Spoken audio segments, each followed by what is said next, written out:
ओशो, सुख और शांति, a talk given in Patan, India, discourse number 1.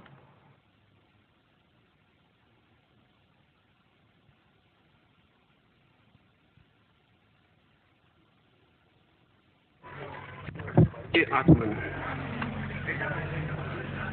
मैं अत्यंत आनंदित हूं कि जीवन के संबंध में थोड़ी सी बातें आपसे कर सकूंगा।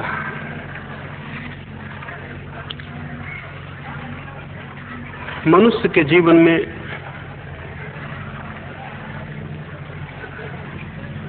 बहुत पीड़ा, बहुत कष्ट है। ऐसा मनुष्य खोजना कठिन है जो ठीक से जी रहा हो।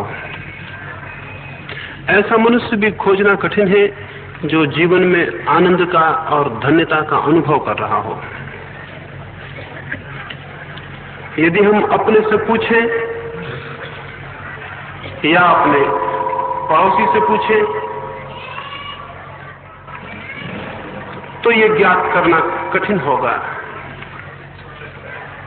कि किसी ने जीवन को इस भांति अनुभव किया हो कि वो फिर से उसी जीवन को पाने के लिए उत्सुक हो जाए। ऐसा कष्ट, ऐसी पीड़ा स्वाभाविक है कि जीवन को एक उदासी से, निराशा से और अंधेरे से भर दे। बहुत कम लोगों की आंखों में प्रकाश मालूम होता है, बहुत कम लोगों की आंखों में ज्योति मालूम होती है, बहुत कम लोगों के हृदय में संगीत मालूम होता है।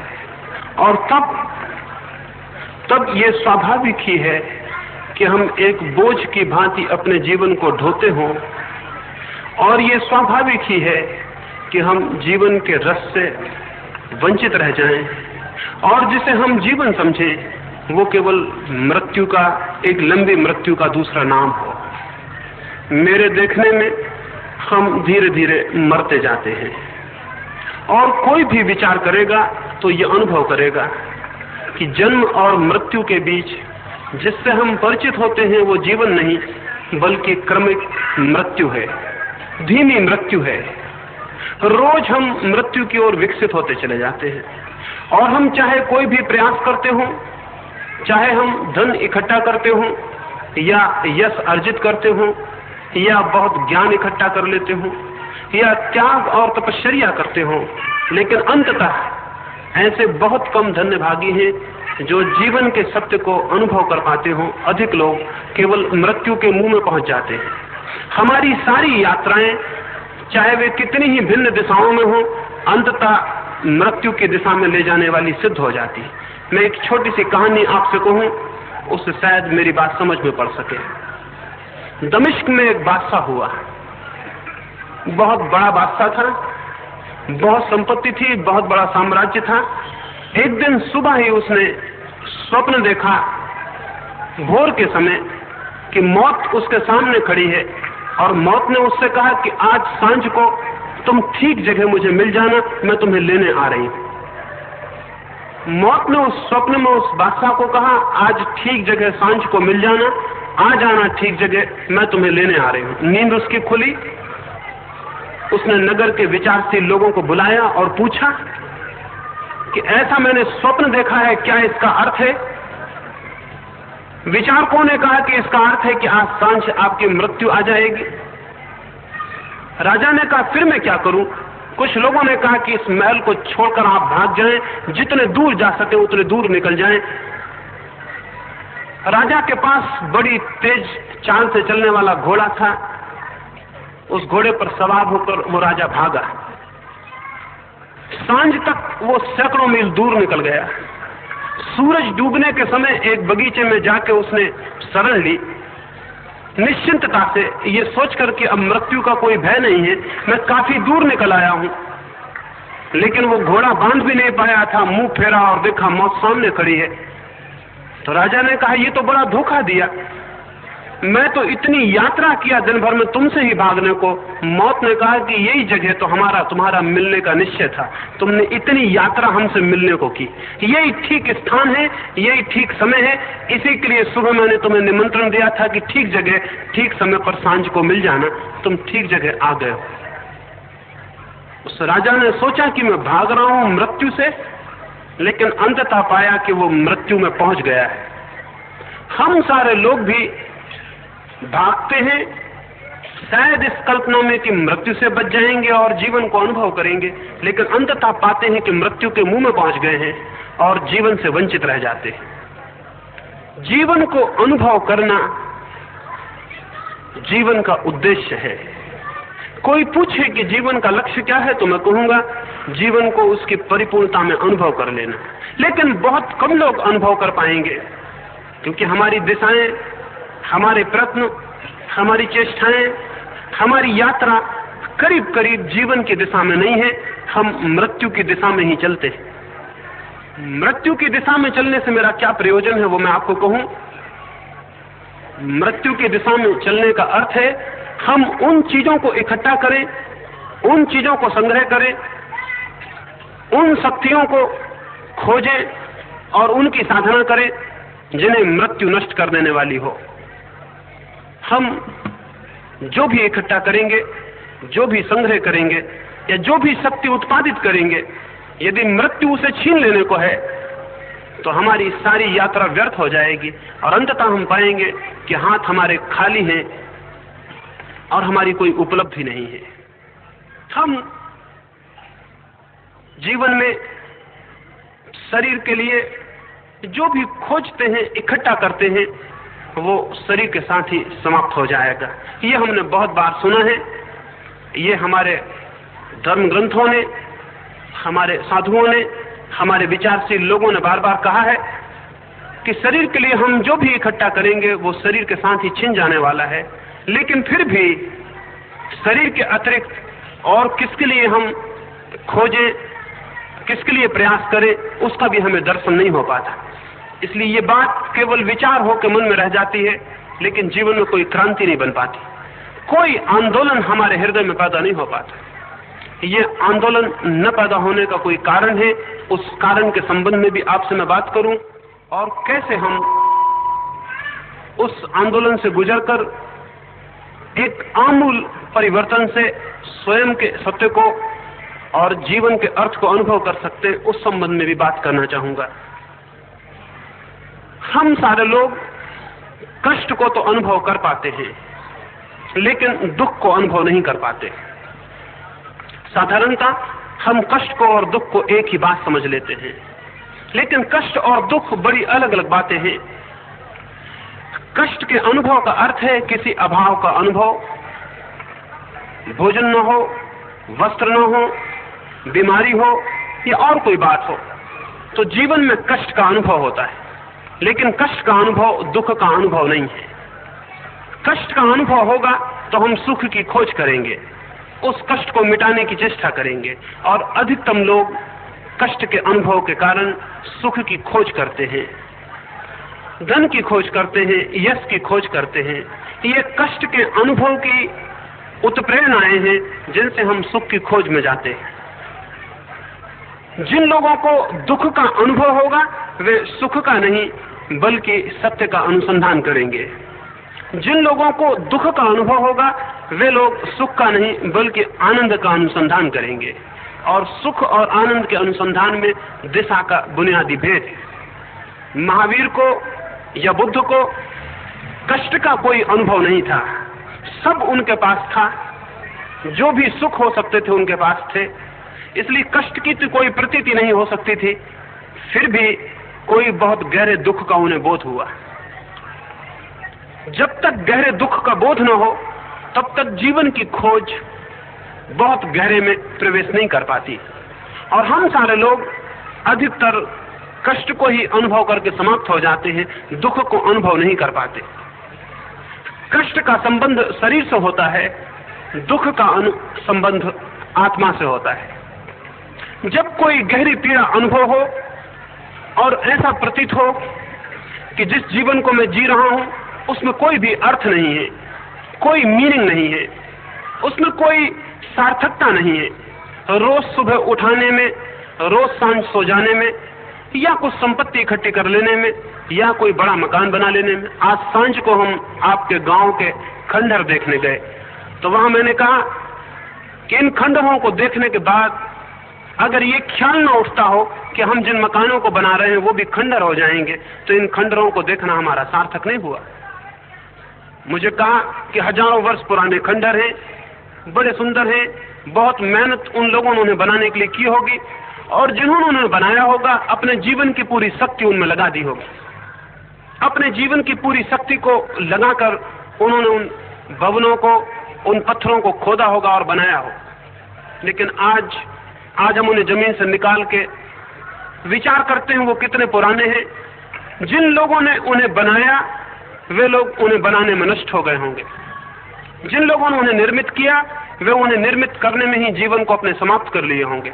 लेकिन हम भी वैसे ही मकान बनाएंगे, हम भी वैसी ही सभ्यता खड़ी करेंगे, हम भी बहुत कुछ वैसा ही करेंगे जो नष्ट हो जाने को है, और उसके साथ, उसके प्रयास में, उसको बनाने में हम भी नष्ट हो जाएंगे।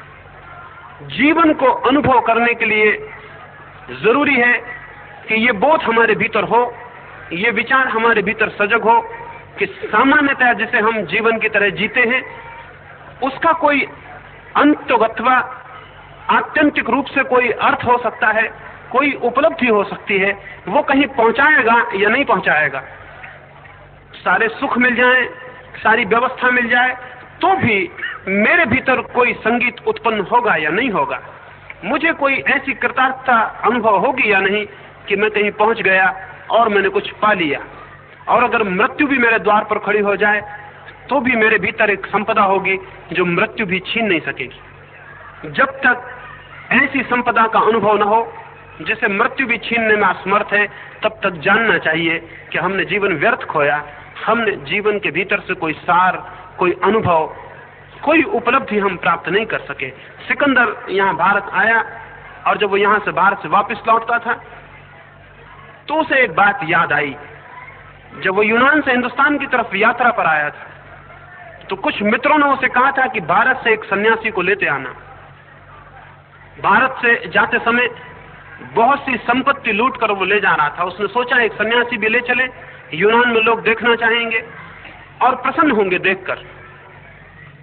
सन्यासी शायद पूर्व के मुल्कों को छोड़ और कहीं होता नहीं है। तो सिकंदर ने आसपास अपने सिपाही भेजे और पूछवाया कि कोई सन्यासी हो तो मुझे खबर की जाए। गांव के बाहर 30 वर्षों से एक वृद्ध सन्यासी नदी के किनारे निवास करता था। लोगों ने कहा वहां एक सन्यासी है लेकिन उसे ले जाना कठिन। सिकंदर ने कहा जिस आदमी को कुछ भी कठिन ना रहा हो और जिसने कभी किसी चीज को असंभव न माना हो, उसके लिए एक फकीर को ले जाना कठिन है, ये कैसी बात है। उसने अपने सिपाही भेजे और उस सन्यासी से कहलवाया कि सिपाहियों के पीछे आ जाओ वरना ठीक नहीं होगा। सिपाहियों ने जाके सन्यासी को कहा कि महान सिकंदर की आज्ञा है कि आप हमारे साथ यूनान चले। वो सन्यासी हंसने लगा और उसने कहा कि मैं जिस दिन सन्यासी हुआ उसी दिन मैंने अपने सिवाय और सबकी आज्ञाएं मानना बंद कर दिया। सिपाहियों ने कहा ये नंगी तलवारें देखते हैं, इसका एक ही परिणाम हो सकता है कि आपकी हत्या कर दी जाए। उस सन्यासी ने कहा अब मेरे पास ऐसा कुछ भी नहीं है जो हत्या से छीन सकेगा, और जो मेरे पास है उसे कोई मृत्यु मुझसे छीनने में असमर्थ है। तो तुम जाओ और सिकंदर को कहो कि अब तक तुम जिन पहाड़ों के सामने खड़े हुए होगे उनको पार किया जा सकता था, आज एक ऐसे आदमी के सामने खड़े हो जिसे मार के कुछ भी नहीं छीना जा सकता और जिसके मार के कोई संपत्ति जिसकी नुकसान नहीं पहुंचाई जा सकती। कोई ऐसी संपदा भी है जो तलवार से नष्ट नहीं होती। सिकंदर खुद उससे मिलने गया और उसने कहा कि ये बातचीत मत करो, ज्ञान की बातचीत का मेरे सामने कोई अर्थ नहीं है। हम तो एक ही तलवार की भाषा जानते हैं, या तो राजी हो जाओ या मरने को राजी हो जाओ। उस सन्यासी ने कहा बेहतर है कि आप अपनी तलवार उठा लें और जो आप करना चाहते हैं करें। जिस भांति आप देखेंगे कि आपने मुझे मारा उसी भांति मैं भी देखूंगा कि मुझे मारा गया। उस सन्यासी ने कहा जिस भांति आप देखेंगे कि शरीर से सिर अलग हो गया, उसी भांति मैं भी देखूंगा कि शरीर से सिर अलग हो गया, क्योंकि मैं शरीर से पृथक और अलग हूं। सिकंदर अपनी तलवार को वापस रख लिया और लौट गया, और बाद में उसने अपने मित्रों को कहा, फकीरों को लाया जा सकता था, बहुत से लाए जा सकते थे, लेकिन जो सच में सन्यासी था उसे लाना कठिन था, क्योंकि उसे भय दिलाना कठिन था। जो मनुष्य भयभीत है, जानना चाहिए उसे अभी जीवन का कोई पता नहीं चला, क्योंकि जिसे जीवन का पता चलेगा अनिवार्य रूपेण उसके भीतर भय विलीन हो जाएगा, वो अभय को, फियरलेसनेस को उपलब्ध होगा। जो आदमी भयभीत है उसने अभी केवल अपने शरीर को जाना है, और शरीर की मृत्यु निश्चित है, इसलिए भीतर भय अनिवार्य है। जब तक हम ये अनुभव करेंगे कि हम शरीर हैं और ये अनुभव करेंगे कि शरीर की मृत्यु है, तब तक बहुत स्वाभाविक है कि भीतर एक भय 24 घंटे जाने अनजाने हमारे भीतर उपस्थित रहे, और वो भय यदि बना रहे तो उसके परिणाम में चिंता होगी, पीड़ा होगी, बेचैनी होगी, मानसिक तनाव होगा, और किसी तरह की शांति और किसी तरह का संगीत संभव नहीं रह जाएगा। यही कारण है कि जमीन पर अरबों लोग हैं, लेकिन शांति को और संगीत को उपलब्ध लोग खोजने कठिन हो गए। उनके भीतर एक भय है, हम सारे लोगों के भीतर एक भय है। अगर हम भीतर झांकेंगे तो हमें ज्ञात होगा हम सब भयभीत हैं, सब कप रहे हैं। किरकेगार्ड ने एक किताब लिखी है, और किताब का नाम रखा है ट्रेम्बलिंग। किताब का नाम रखा है कपना और घबराना। और उसने लिखा कि हर आदमी अगर अपने भीतर झांक के देखेगा तो कप रहा है और घबरा रहा है, और इसी वजह से हम अपने भीतर देखना पसंद भी नहीं करते। हम पसंद करते हैं बाहर उलझे रहे।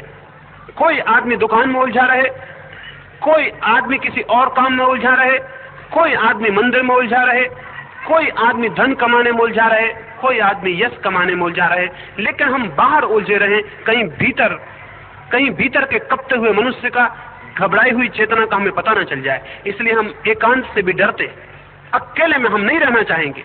अभी मैं एक जगह ठहरा, एक पहाड़ी पर, एक बिल्कुल अकेली जगह थी। मैंने उस गांव के लोगों से कहा कि कौन कौन इस पहाड़ी पर अकेले में ठहरने को राजी होगा। वो बोले अकेले हम नहीं ठहर सकते, 10-20 लोग यहाँ हो तो हम यहाँ ठहर सकते। मैंने उनसे पूछा अकेले में ठहरने में भय क्या है? अगर बहुत गहरे में देखें तो अकेले में होने में डर है, क्योंकि अकेले में अपना सामना हो जाएगा, हम अपने को देख लेंगे, या अपने से कोई परिचय हो जाए। अपने से परिचित होने में हम डरते हैं, क्योंकि भीतर सिवाय कंपन और भय और चिंता और बेचैनी के कुछ भी नहीं है। भीतर एक रुग्ण मनुष्य है, भीतर एक बीमार चेतना है। उस बीमार चेतना से बचने के लिए हम बाहर भागे रहते हैं। जैसे कोई बीमार आदमी वस्त्रों में अपने शरीर को छिपा ले, जैसे कोई कोढ़ से भरा हुआ आदमी सुंदर वस्त्रों में अपने कोढ़ के धब्बों को छिपा ले और भूल जाए कि वो कोढ़ ही है, वैसी स्थिति हम सारे लोगों की है। हम सारे लोग भीतर भयभीत, अत्यंत चिंता से भरे हुए, अत्यंत कपते हुए, घबराए हुए लोग हैं, और इस घबराहट को, इस चिंता को बचाने के लिए बाहर की दुनिया में अपने को खोए रखने के कोई न कोई उपाय खोज लेते। ये स्थिति हमारे भीतर मृत्यु की जो सन्निकट संभावना है उसके कारण पैदा होती है। और हर आदमी जन्म के बाद बहुत गहरे में जानता है कि मरना होगा। रोज चारों तरफ मृत्यु घटित हो रही है, रोज सूखे हुए पत्ते कुम्हला के गिर रहे हैं, रोज सूखे हुए फूल अलग किए जा रहे हैं, और रोज सब परिवर्तित होता जा रहा है। जो भी जन्मता है वो मर जाता है। इसे हम जानते हैं, इसे हम रोज प्रत्यक्ष कर रहे हैं। हम भीतर इस सत्य से परिचित हैं भली भांति कि हमें मरना होगा। उस मृत्यु को बुलाए रखने के लिए हम बहुत उपाय करते हैं, लेकिन मृत्यु को भूला तो जा सकता है, लेकिन बचा नहीं जा सकता। मृत्यु को भूले रह सकते हैं, लेकिन बचना असंभव है। इसलिए उचित है, जो जानते हैं, जो समझते हैं, जो विचार करते हैं, वो मृत्यु से बचना बंद कर देते हैं, उसका साक्षात करते हैं। और ये बड़े आश्चर्य की बात है, जो व्यक्ति मृत्यु का साक्षात करने के लिए तत्पर हो जाता है, वो जीवन के साक्षात को उपलब्ध हो जाता है। ये बड़ी विरोधी बात दिखाई पड़ेगी, लेकिन जो आदमी जीवित होने के लिए बहुत उत्सुक है और जीवन को बहुत जोर से पकड़ता है, वो आदमी जीवन को खो देता है, और उसके अंतिम परिणाम में मृत्यु के सिवाय उसके हाथ में कुछ भी नहीं आता। और जो आदमी इस सत्य को अनुभव करके कि मृत्यु निश्चित है, और स्मरण रखें मृत्यु के अतिरिक्त और सब अनिश्चित है, और स्मरण रखें कि एक ही तथ्य निश्चित है और वो मृत्यु है। आज तक इस जमीन पर मनुष्य के लंबे इतिहास में, ये पूरे प्रकृति के जीवों के इतिहास में मृत्यु के अतिरिक्त और कोई भी तथ्य सुनिश्चित नहीं है। उस सुनिश्चित तथ्य को जो इंकार करता है, बुलाना चाहता है, उससे पलायन करना चाहता है, उसको हटा देना चाहता है, आंखों से ओझल कर देना चाहता है, वो मनुष्य भूल में है, वो मनुष्य बहुत गहरी भूल में है। और उसके जीवन में जो संभव हो सकता था, जो क्रांति, जो अनुभव, जो साक्षात, उससे वंचित रह जाएगा। किस सुनिश्चित तथ्य को पकड़ना होगा, क्योंकि जो सुनिश्चित है उसी को पकड़कर हम सच्चे आधार पर पैर रख सकते हैं। स्मरण रखें, जो अनिश्चित है उसको पकड़ने वाला भूल में होगा, जो निश्चित है, जो उसे ही पकड़ लेता है, वही ठीक ठीक आधार पर पैर रखता है। इसलिए जो लोग मृत्यु से बचने की चेष्टा में लगे रहते हैं, वो अनिश्चित को पकड़ते रहते हैं, वो हवाओं को पकड़ते रहते हैं, मुट्ठियां बांधते रहते हैं और सोचते हैं कि उनकी मुट्ठियों में कुछ बंद हो जाएगा। आखिर में वो पाएंगे मुट्ठियां खाली हैं और जीवन का अवसर व्यतीत हो गया। लेकिन जो सुनिश्चित को पकड़ता है, और एक ही सर्टेनिटी है, एक ही सत्य है जो बिल्कुल निश्चित है, वो मेरी मृत्यु है या आपकी मृत्यु है, जो इस सत्य को ही पकड़ लेता है और इसी पर अपने पैर रखता है और इसी में प्रवेश करता है, वो मनुष्य सत्य के साक्षात को उपलब्ध हो जाता है। सत्य के साक्षात के लिए सुनिश्चित तथ्य से यात्रा करनी आवश्यक है। अनिश्चित तथ्यों से जो यात्रा करेगा वो सत्य पर नहीं पहुंच सकता। अगर हम सत्य के प्रति कभी उत्सुक भी होते हैं तो जाके मंदिर में प्रार्थना करते हैं, भगवान की पूजा करते हैं, भगवान के किसी रूप की आराधना करते हैं, कोई शास्त्र पढ़ते हैं, किसी शास्त्र को कंठस्थ करते हैं, किसी परमात्मा के नाम का स्मरण करते हैं और माला फेरते हैं या कुछ और उपाय करते हैं। लेकिन ये सारे उपाय अगर हम मन में बहुत गहरे खोजेंगे अनिश्चित उपाय हैं। निश्चित उपाय तो एक है कि हम अपनी मृत्यु के तथ्य को स्वीकार करें, जाने, पहचाने और उसमें प्रवेश करें। धर्म मृत्यु में प्रवेश का विज्ञान है। और ये आश्चर्य की, जैसा मैंने बात आपसे कही, जो मृत्यु के इस विज्ञान में प्रविष्ट होता है वो जीवन को उपलब्ध हो जाता है। क्राइस्ट का एक बहुत अद्भुत वचन है, जो जीवन को खोजेगा वो खो देगा, और जो जीवन को खोने को राजी हो जाता है वो जीवन को पा लेता है। बूंद जब अपने को सागर में खो देती है तो पूरे सागर को पा लेती है, और बूंद अगर अपने को बचाने के प्रयास में लग जाए तो सिवाय इसके कि धूप उसे सुखा दे और उड़ा दे और कोई उपाय नहीं है। हम अपने पर विचार करें तो दो ही तरह के लोग हम अपने भीतर पाएंगे। एक तो वे लोग हैं जो भीतर के भय को, चिंता को, घबराहट को दबाकर, चुपचाप किसी भांति भुलाकर बाहर की दुनिया में अपने मन को तल्लीन रख के इस दुनिया को सोए हुए गुजर जाना चाहते हैं, एक मूर्छा में इस दुनिया से गुजर जाना चाहते हैं। आंख खोल के देखने में उन्हें डर है। दूसरे वे लोग हैं जो चाहे तथ्य कितने ही घबराने वाले क्यों न हो, और चाहे जीवन की सच्चाइयां कितनी ही बेचैन करने वाली क्यों न हो, और चाहे कितने ही साहस की और दुस्साहस की जरूरत क्यों न पड़ जाए, लेकिन जो तथ्य है उसे देखना चाहते हैं, उससे परिचित होना चाहते हैं, उसके भीतर आंख डालना चाहते हैं और उसके भीतर प्रवेश करना चाहते हैं। उन लोगों को मैं धार्मिक लोग कहता हूं, उन आत्माओं को मैं धर्म की तरफ उत्सुक आत्माएं कहता हूं, जो जीवन की सच्चाइयों को जैसी वे हैं वैसे ही उनको देखने के लिए उत्सुक होते हैं। निश्चित ही इसके लिए बड़े साहस की जरूरत है, क्योंकि अपने भीतर के भय को अनुभव करने के लिए और अपने भय के भीतर प्रवेश करने के लिए और अपने भय के भीतर के भय को जीतने के लिए बड़े साहस की, बड़े दुस्साहस की जरूरत है। इसलिए कोई ये न सोचे कि धर्म कोई बूढ़े और गुजरे हुए लोगों का काम है। धर्म है उन सब का काम जिनके भीतर थोड़ी भी ऊर्जा है, थोड़ी भी शक्ति है, थोड़ा भी साहस है, और जिन्हें थोड़ी भी इच्छा है कि वो परीक्षा करें अपने जीवन की और जानने की आकांक्षा करें। धर्म उनके लिए है जिनके भीतर जिज्ञासा है, जिनके भीतर इंक्वायरी है, जो खोजना चाहते हैं और जो मात्र जीने से संतुष्ट नहीं है। जो मात्र जीने से संतुष्ट है वो पशु के तल से ऊपर नहीं उठा, लेकिन जो जीवन को जानना भी चाहता है और बिना जाने जीवन को जीने से इंकार कर देगा, जो इस बात के बाबत सुनिश्चित होना चाहता है कि मैं क्यों हूं, मेरे होने का क्या अर्थ है, मेरे होने की क्या जरूरत है, मेरे होने का क्या प्रयोजन है, जो इस सत्य को खोजना चाहता है। और ऐसा कोई भी मन नहीं है जो किसी न किसी रूप में इस सत्य को न खोजना चाहता हो, क्योंकि बिना इस सत्य को खोजे हुए कोई सुनिश्चित नहीं हो सकता, कोई शांत नहीं हो सकता, कोई आनंद को उपलब्ध नहीं हो सकता।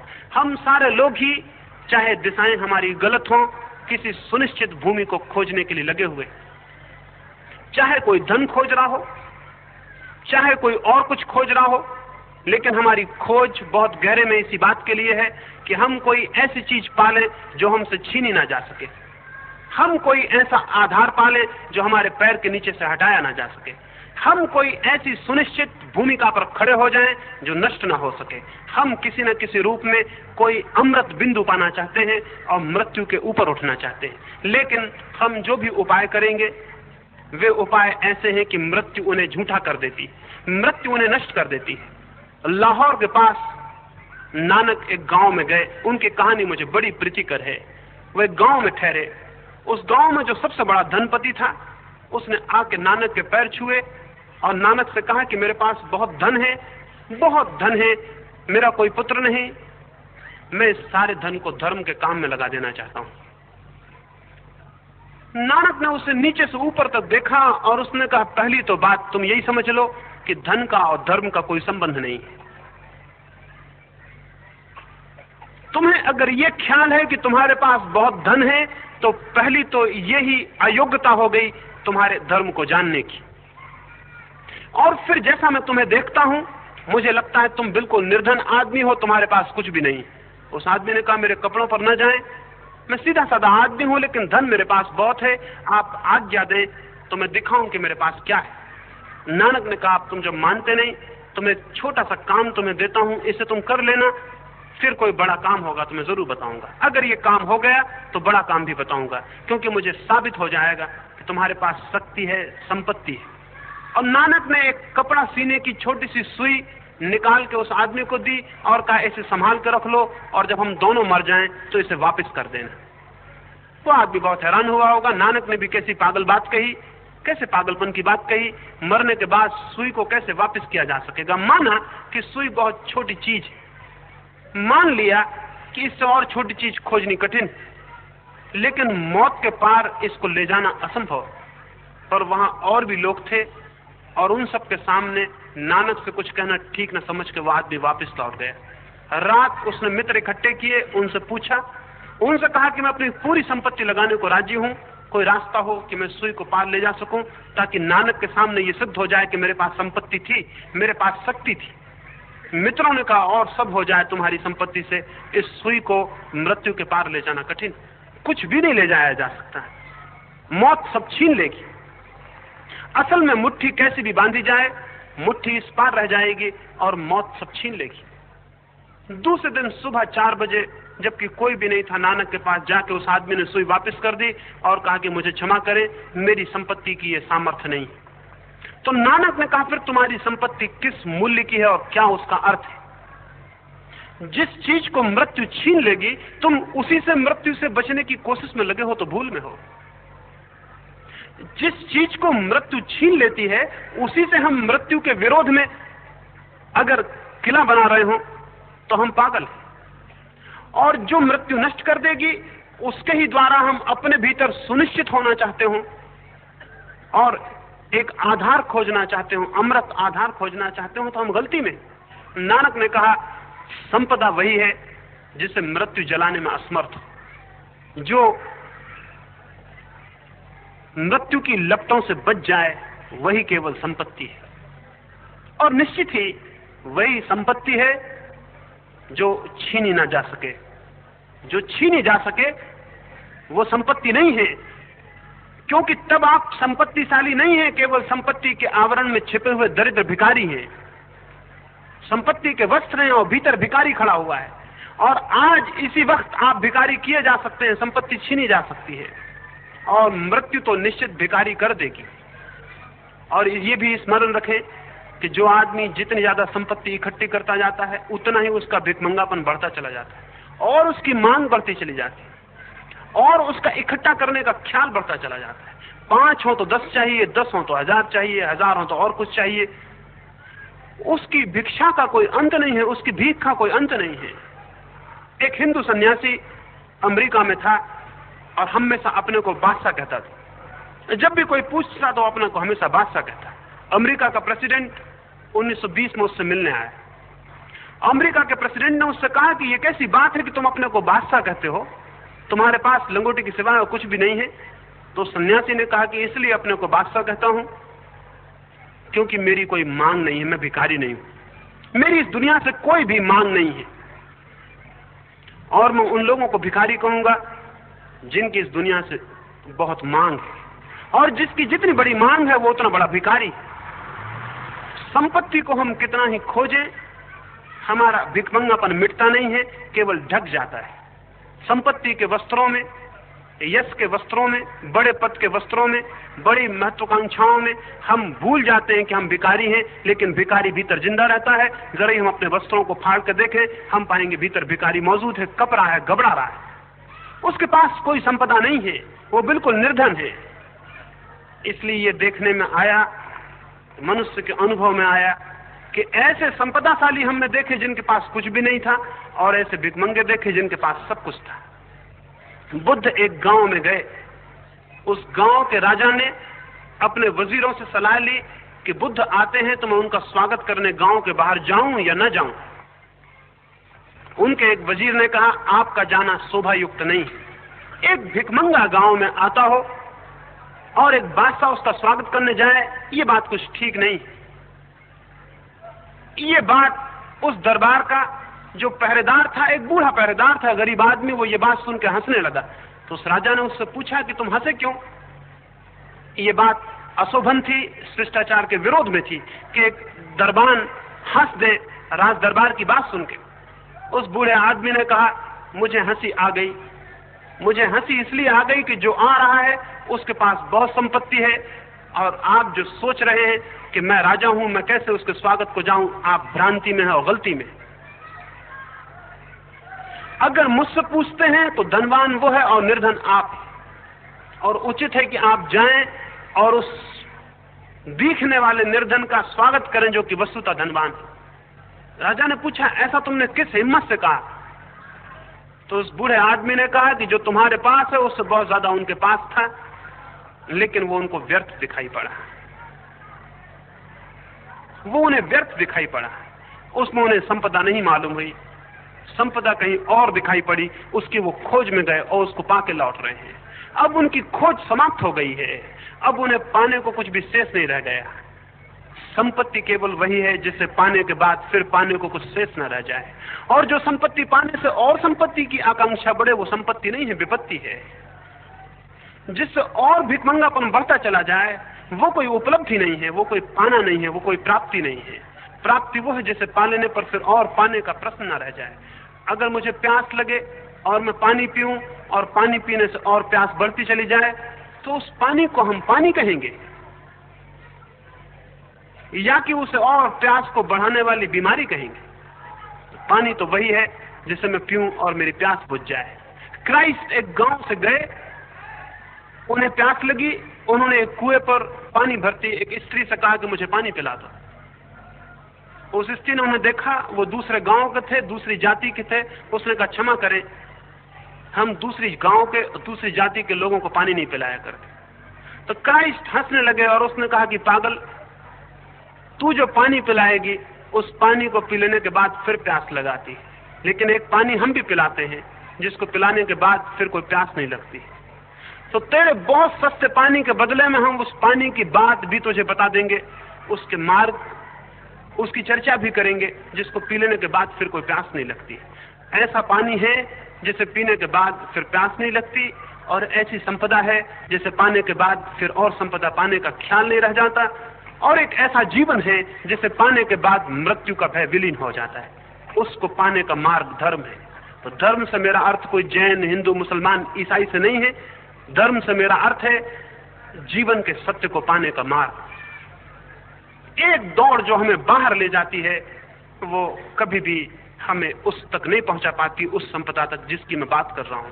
लेकिन एक और गति भी है, अपने भीतर जाने की गति भी है। और अगर हम अपने भीतर जा सके, इस क्षण भी अगर हम आंख बंद करें और अनुभव करें, तो हम में से शायद ही कोई ये कह सके कि मैं शरीर हूं। ऐसा आदमी आज तक नहीं पैदा हुआ। जिसने सच में आंख बंद की हो और भीतर देखा हो और अनुभव किया हो, और जो ये कह दे कि मैं शरीर हूं। रात आप गहरी नींद में सो जाते हैं, शरीर का तो पता भी नहीं रहता। आप तो होते हैं लेकिन शरीर का कोई पता नहीं रह जाता। जब बहुत गहरी नींद होती है तो आपको अपने नाम का भी पता नहीं रह जाता। आपको ये भी पता नहीं रह जाता कि आप धनवान हैं कि निर्धन हैं कि ज्ञानी हैं कि अज्ञानी हैं कि सन्यासी हैं कि ग्रस्त हैं।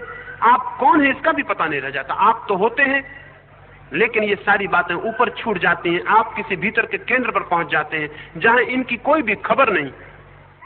अगर आपको बेहोश कर दिया जाए और आपके हाथ पैर काट डाले जाएं तो आपको उनका भी पता नहीं चलता। आप होते हैं लेकिन उनका कोई पता नहीं चलता।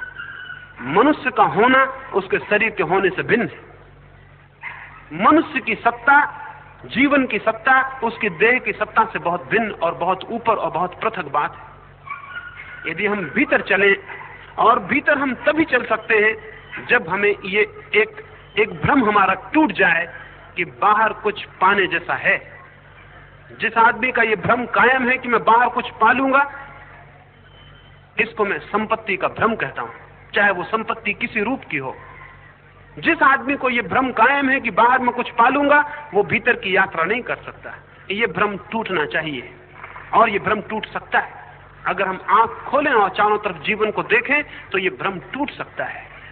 ये टूटेगा अगर हमारी आंख खुली हो, और यदि हमारा ये भ्रम टूट जाए, और ये सबसे बड़ी घटना है, सबसे सौभाग्य की, कि किसी आदमी का ये भ्रम टूट जाए कि बाहर कुछ भी पाया जा सकता है जो कि सुनिश्चित आधार बन सके।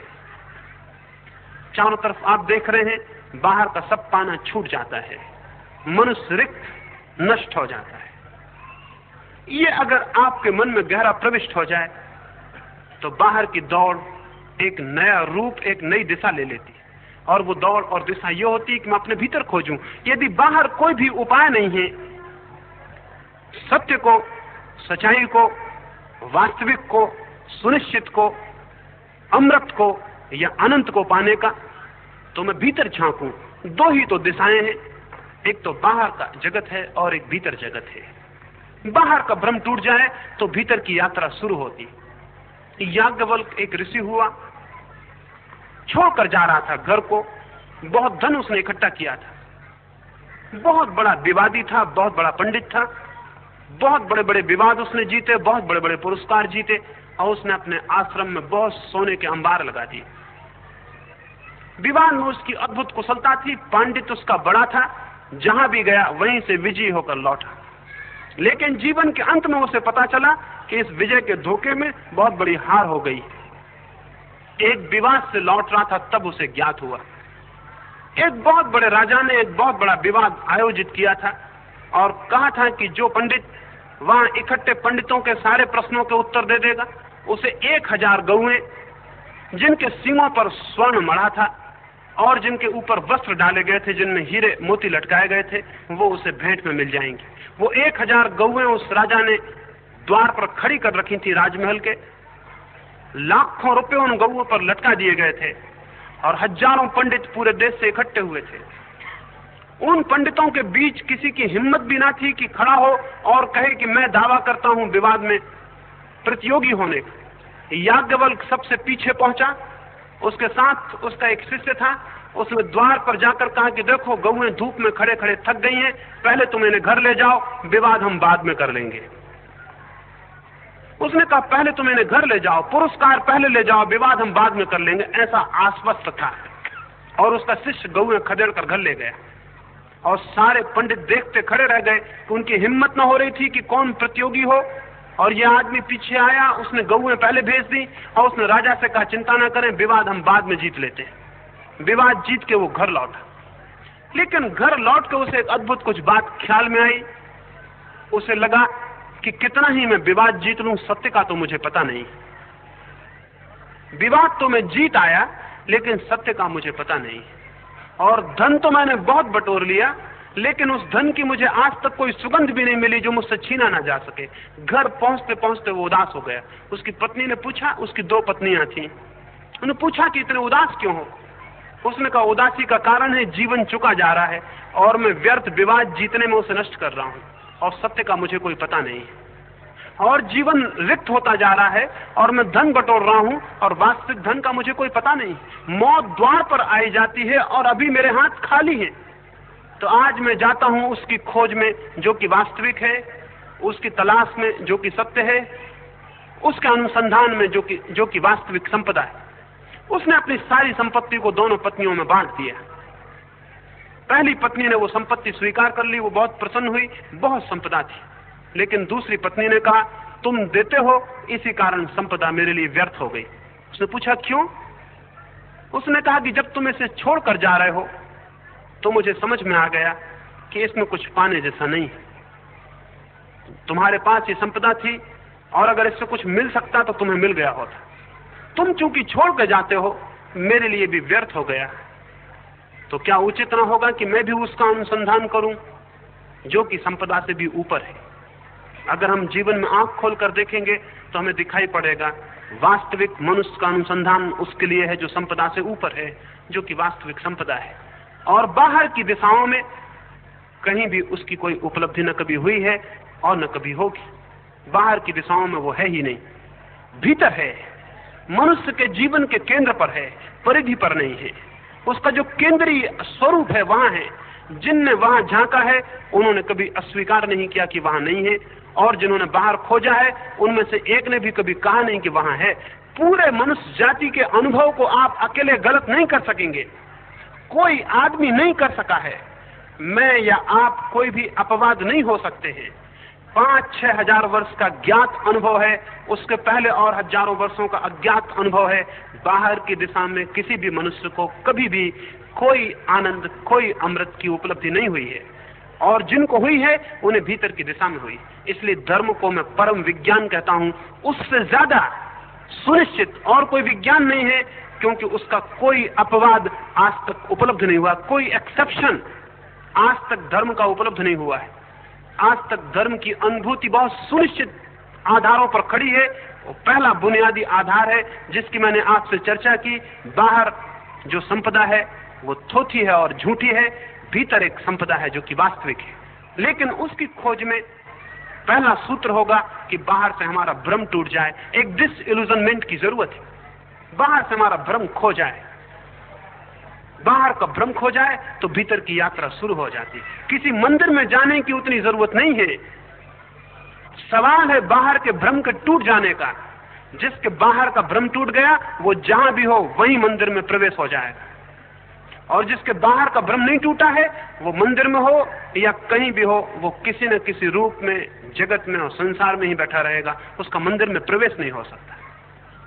बाहर का जिसका अभी आग्रह शेष है और जिसे लगता है कि मुझे कुछ मिल सकता है, वहां मैं कुछ पा सकता हूं, कोई उपलब्धि हो सकती है, वो अभी मृत्यु के खिलाफ व्यर्थ ही लड़ रहा है।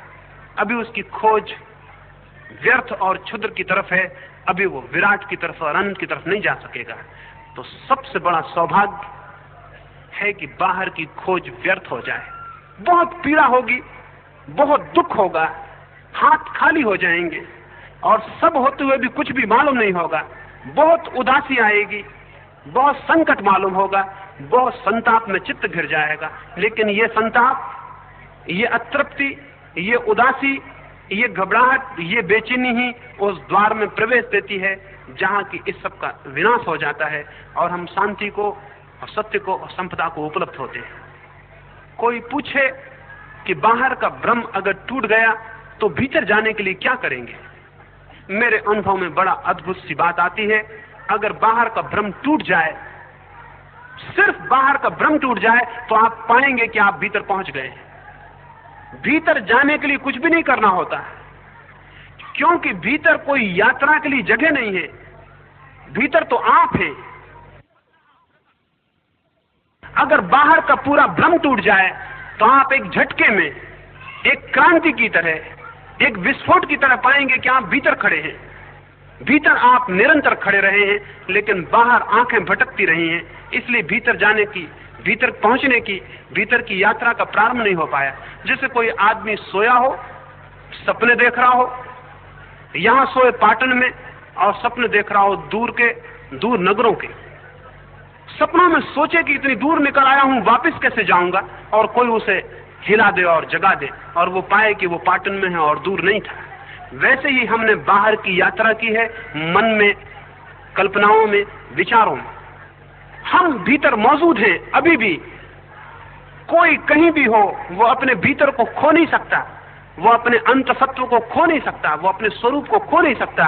लेकिन बाहर की कल्पना है, स्वप्न है, विचार है, अगर इनका भ्रम टूट जाए तो वो हड़बड़ा के पाएगा कि वो भीतर खड़ा है। अगर संसार का भ्रम टूट जाए तो हम पाएंगे कि हम परमात्मा में प्रतिष्ठित हैं, और तब एक क्रांति हो जाती है, और तब जीवन में एक आनंद का और प्रेम का प्रवाह शुरू हो जाता है, और तब जीवन में मृत्यु का भय विलीन हो जाता है। और जहां भय विलीन है वहां चित्त मुक्त है, और जहां भय शून्य है वहां चित्त परमात्मा में संलग्न है, और जहां भय शून्य है, जहां मृत्यु विसर्जित हो गई, वहां हम अमृत में खड़े। अमृत में खड़े हो जाना, स्वरूप में खड़े हो जाना है, स्वरूप में पहुंच जाना, जीवन को अनुभव करना है।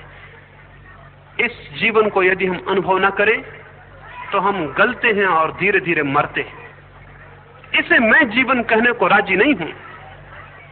एक दो छोटी सी कहानियां कहूंगा और अपनी चर्चा को पूरा करूंगा। इसे मैं जीवन कहने को राजी नहीं हूं, और मैं आपको असंतुष्ट करना चाहूंगा। साधारणतः लोग कहते हैं कि धर्म संतोष देता है।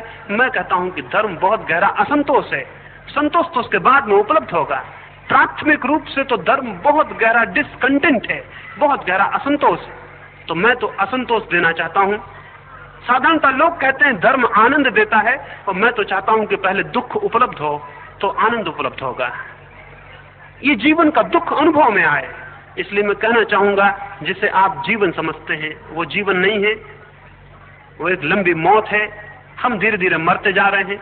मैं जिस दिन पैदा हुआ उस दिन से मरना शुरू हो गया हूं, तो रोज रोज मर रहा हूं। आप भी मर रहे हैं। इतनी देर घंटे भर में यहां बैठे, घंटे भर हम मर गए। हमने घंटे भर और जीवन खो दिया। हम रोज रोज मरते जा रहे हैं। हम प्रति घड़ी मरने के करीब सरकते जा रहे हैं। इसको कैसे जीवन कहें? ये किस अर्थों में जीवन है? ये जीवन बिल्कुल नहीं है। ये लंबी मौत है, ये ग्रेजुअल डेथ है, ये धीमे धीमा आत्मघात है।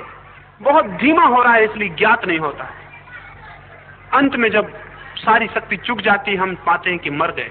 एक मुसलमान फकीर हुआ, एक गांव के बाहर रहता था। गांव से कोई 2-4 मील के फासले पर था। वहां से कोई भी आदमी कभी आके पूछता कि गांव का रास्ता कहां है, तो जो मरघट का रास्ता था वो बता देता है। मरघट से 2 मील का चक्कर लगा के लोग लौटते, उसको गालियां देने लगते कि तुमने ये क्या किया। कई बार तो लोगों ने आकर उसको चोट कर दी कि तुम कैसे पागल आदमी हो, मरघट में भेज दिया। पर वो कहता है कि जहां तक मेरी समझ है, जिसको तुम बस्ती कहते हो उसको मैं मरघट कहता हूं, क्योंकि वहां सब मरने वाले लोग इकट्ठे हैं जो आज नहीं कल मर जाएंगे। वहां सब मुर्दे इकट्ठे हैं जिनकी तारीखें तय हैं। कोई आज किसकी तारीख होगी, किसी की परसों होगी, किसी की साल भर बाद होगी, किसी की 2 साल बाद होगी। वहां तो मुर्दे बसे हैं, वहां बस्ती कहां है। लेकिन जो मरघट है, वहां जो बस गए हैं वो कभी नहीं उजड़ते, वो बसे ही हुए हैं, वहां से कोई मरता नहीं। इसलिए वो कहने लगा था फकीर कि मैं उसको तो बस्ती कहता हूं मरघट को, और बस्ती को मरघट कहता हूं। इसलिए मैंने तुम्हें गलती बता दिया, अपनी तरफ से तो ठीक बताया। अब तुम्हारी जहां मर्जी हो, अगर तुम्हें तुम्हारी बस्ती में जाना है तो इस तरफ है, और अगर मेरी बस्ती में, जिसे मैं बस्ती समझता हूं, और निश्चित ही जो हमें जानते हैं वो कहेंगे कि हम मरघट में हैं, हम सब मुर्दा हैं और मरने की राह देख रहे हैं। लेकिन इसको हम जीवन समझते हैं तो भ्रांति हो जाती है। इसको ही जीवन समझ लेना अधर्म है, और फिर इस अधर्म से सारा अधर्म पैदा होता है। लेकिन बुनियाद में अधर्म यह है कि हम इसे जीवन समझ लें। ये जीवन नहीं है, ये बोध असंतोष है, ये बोध दुख है, ये बोध पीड़ा है। ये बोध जितने लोगों में बढ़ जाए उतने जगत में धर्म का विकास होगा। कोई गीता और कुरान और महावीर और बुद्ध की वाणी फैला देने से विकास नहीं होगा। विकास होगा इस बोध को फैला देने से कि जिसे हम जीवन समझे हुए हैं, ये जीवन नहीं है। और अगर ये घबराहट हमारे भीतर बैठ जाए कि जीवन नहीं है, तो खोज शुरू हो जाएगी कि जीवन क्या है। अगर मुझे ज्ञात हो जाए कि जिस मकान में मैं बैठा हूं उसमें आग लगी है, तो क्या मैं पूछूंगा, लोगों से पता लगाऊंगा कि आग लगी है? क्या मैं सोचूंगा कि बाहर निकलूं या ना निकलूं? क्या मैं किताबें पढ़ूंगा, ग्रंथ पढ़ूंगा, गुरुओं के पास जाऊंगा पूछने की बाहर निकलने का मार्ग क्या है? अगर मुझे ज्ञात हो जाए कि भवन में आग लगी है, तो मैं सब छोड़ के भवन के बाहर निकलने की प्राणपण से चेष्टा करूंगा, मैं बाहर निकल जाऊंगा। अगर हमें दिखाई पड़ जाए कि जिसे हम जीवन समझ रहे हैं वो लपटें लगी हुई मृत्यु से ज्यादा नहीं है, तो बाहर निकलने की एक तीव्र आकांक्षा पैदा होगी, एक अभीप्सा पैदा होगी कि हमारी सारी शक्ति वहां इकट्ठी हो जाएगी और हम उसके ऊपर उठना चाहेंगे। और उस शक्ति के इकट्ठे होने से, उस अभीप्सा से मनुष्य का भीतर प्रवेश होता है, और जो अपने द्वार भीतर के खोल लेता है, कोई बाहर का जीवन उसके लिए बंद नहीं हो जाता, लेकिन जो भीतर के द्वार खोल लेता है वो भीतर जीता है, प्रतिक्षण बाहर होते हुए भी भीतर जीता है, वो प्रतिक्षण बाहर काम करते हुए भी भीतर बना रहता है। उसकी उपस्थिति परमात्मा में होती है, उसका कर्म जगत में होता है। वो कोई छोड़ के भाग नहीं जाता, भागने का कोई कारण नहीं है। जब तक जीवन है तब तक कर्म है, जब तक जीवन है तब तक कर्म रहेगा ही। लेकिन अभी कर्म ही सब कुछ है और चेतना कुछ भी नहीं, तब चेतना सब कुछ होती है और कर्म केवल उसकी अभिव्यक्ति रह जाती है, उसके आनंद की, उसके प्रेम की। तब कर्म सेवा बन जाता है। वैसा व्यक्ति जो भीतर प्रतिष्ठित होता है, बाहर के जगत में सेवा और प्रेम और सारे कर्म उसके अनासक्त हो जाते हैं, और तब वो जान पाता है अर्थ को, तब वो जान पाता है अभिप्राय को, और तब वो धन्यता अनुभव करता है। तब उसके हृदय से प्रार्थना उठती है परमात्मा के लिए, धन्यवाद के लिए, थैंक्स गिविंग के लिए, को धन्यवाद दे कि कितना अमृत जीवन, कितने आनंद का, कितना संगीत उसके भीतर है, उसके लिए वो धन्यवाद करे। प्रार्थना मांगना नहीं है बल्कि धन्यवाद है।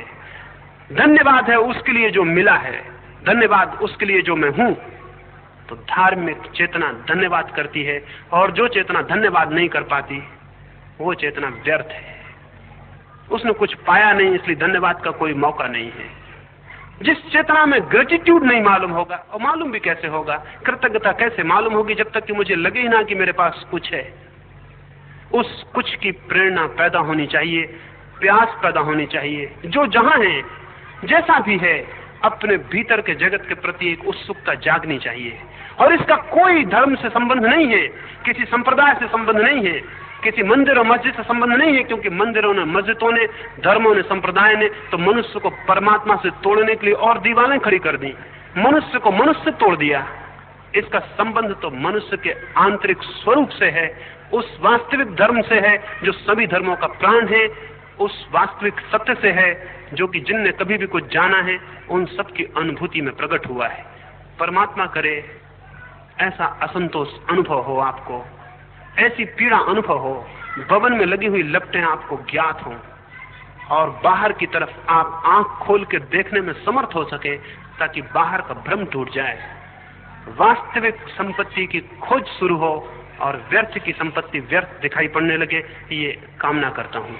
मेरी बातों को इतने प्रेम और शांति से सुना है, उससे ऐसा मुझे लगता है कि कहीं ना कहीं हमारे भीतर कोई प्यास है, कहीं ना कहीं हमारे भीतर कोई आकांक्षा है, कहीं ना कहीं कोई बीज है जिसको अगर ठीक ठीक मौका मिले, ठीक ठीक पानी मिले, भूमि मिले, प्रकाश मिले, तो वो जरूर अंकुरित हो सकता है। और बीज तब तक पीड़ा अनुभव करेगा जब तक कि वो वृक्ष न बन जाए, उसमें फूल ना आ जाएं और फल न लग जाएं।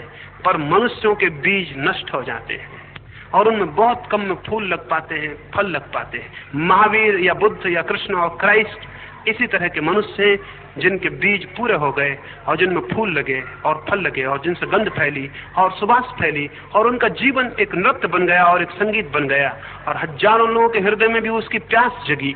जब तक हमारे जीवन में भी वैसी घटना न घट जाए, हम अपने बीज को जब तक पूरा न फैला लें। और क्या है बीज? अगर मनुष्य बीज है तो उसका पूरा वृक्ष हो जाना परमात्मा का हो जाना है। मनुष्य के भीतर बीज है परमात्मा होने का, और जब तक हम परमात्मा ना हो जाएं तब तक यात्रा अधूरी है और हम बीच में अटके हैं और हमारा बीज तड़फेगा और परेशान होगा और पीड़ा अनुभव करेगा, क्योंकि उसमें अंकुर फूटना चाहिए, अंकुर फैलना चाहिए और वो पूरा होना चाहिए। पूर्ण होकर तृप्ति मिलती है और पूर्ण होकर शांति मिलती है और पूर्ण होकर अर्थ अभिप्राय उपलब्ध होता है।